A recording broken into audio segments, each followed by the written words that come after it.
For years, I spent way too much time trapped inside my own head, reading books, analyzing my thoughts, studying philosophy and psychology, trying to figure out why I was built the way I was. I kept thinking that if I could just get the mental math right, if I could just fix the internal wiring, the background noise in my life would finally stop. Turns out, the brain is a terrible place to look for silence. The mind just generates more mind.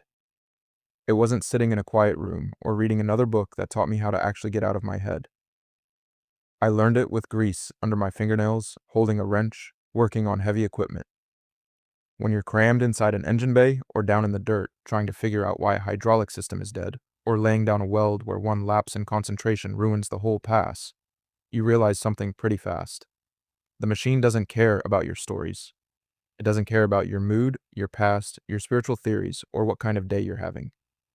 It only responds to what is actually happening right in front of you. If I lose presence for even 3 seconds because I'm off in my head worrying about my life, reality hits back immediately. I drop the bolt into the belly pan. I strip a fitting. I miss the faint, high-pitched whine in a pump that was telling me exactly where the pressure was bypassing. Physical work doesn't negotiate with your ego. It demands absolute presence, or it hands you a bigger mess to clean up. Over time, I started realizing there was real science behind what I was feeling out in the shop. Psychologists talk about the flow state, what Csikszentmihalyi studied, and what's happening in the brain is something called transient hypofrontality. That's just a long academic way of saying that the prefrontal cortex, the part of the brain that creates the internal monologue, worries about yesterday and judges everything you do. Temporarily turns its volume way down. I remember reading Carlos Castaneda a while back, where he talked about the gate of power. It was this idea of moving through rough terrain in the dark, not by overanalyzing every single step, but by dropping the conceptual mind and trusting a deeper, physical awareness to navigate the ground. That clicked for me, because that's exactly what happens when you're deeply locked into a job.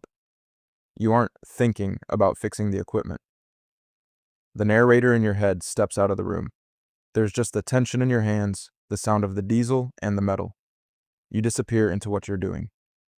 That was a massive revelation for me. A lot of modern self-help turns personal growth into a permanent home renovation project, telling you that you're broken and need to constantly fix yourself.